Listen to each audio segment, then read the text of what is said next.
जिसमें हमने बताया कि इसका समय काल कहां से कहां तक है, 1500 से 600 बीसी तक, और जिसकी जानकारी बताते हैं कि जो वैदिक सभ्यता में जो लोग भी रहते थे उन्हें आर्य के नाम से जाना जाता था। और आर्य कौन होते थे, याद रखना, आर्यों की जानकारी देने वाले थे 1853 में मैक्स मूलर।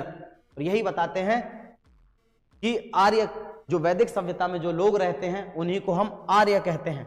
चलिए, फिर हमने वैदिक सभ्यता को दो भागों में बांट कर देखा, जिसे हम एक भाग का नाम कहते हैं पूर्व वैदिक काल, जिसका समय काल है 1500 से 1000 बीसी। अगर बात की जाए दूसरे कालखंड की तो जिसे हम कहते हैं उत्तर वैदिक काल, 1000 से 600 बीसी।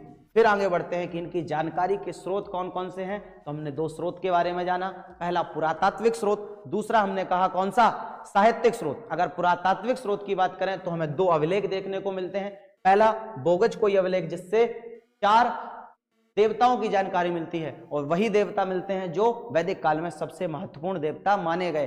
कौन कौन, इंद्र, मित्र, वरुण और नासत्य। अगर हम बात करें कस्सी अभिलेख की तो ये ईरान से मिला, और ईरान के इस अभिलेख से ही हमें जानकारी मिलती है कि जो आर्य भारत आए हैं वो कहां से आए, ईरान से आए। फिर हम देखते हैं साहित्यिक स्रोत, तो हमने बताया था कि हमें वेद पढ़ना है, ब्राह्मण ग्रंथ पढ़ना है, अरण्यक पढ़ना है और उपनिषद पढ़ने हैं। फिर हमने जब वेद के बारे में जाना तो वेद एक ऐसा होता है कि जिसको इंसान द्वारा नहीं रचा जाता है, जिसकी रचना किसके द्वारा मानी जाती है, देवताओं के द्वारा। अगर भाषा की बात करें तो इसे संस्कृत भाषा में मानते हैं। अगर बात करें कि वेदों की लिपि क्या है तो इसे हम ब्राह्मी लिपि के नाम से जानते हैं। और याद रखना कि वेद कितने प्रकार के हैं, तो 4, ऋग्वेद, सामवेद, अथर्ववेद और यजुर्वेद हमें देखने को मिलता है। और याद रखना एक चीज, इसका संकलन करता कौन था, तो हमेशा याद रखना वेद व्यास को इसका संकलन करता माना जाता है। फिर ऋग्वेद के बारे में पढ़ा कि ऋग्वेद में 10 मंडल हैं, 1028 सूक्त हैं, और सूक्त का मतलब होता है जो भी स्तुति या जो भी मंत्र हैं उनके संग्रह को क्या कहेंगे,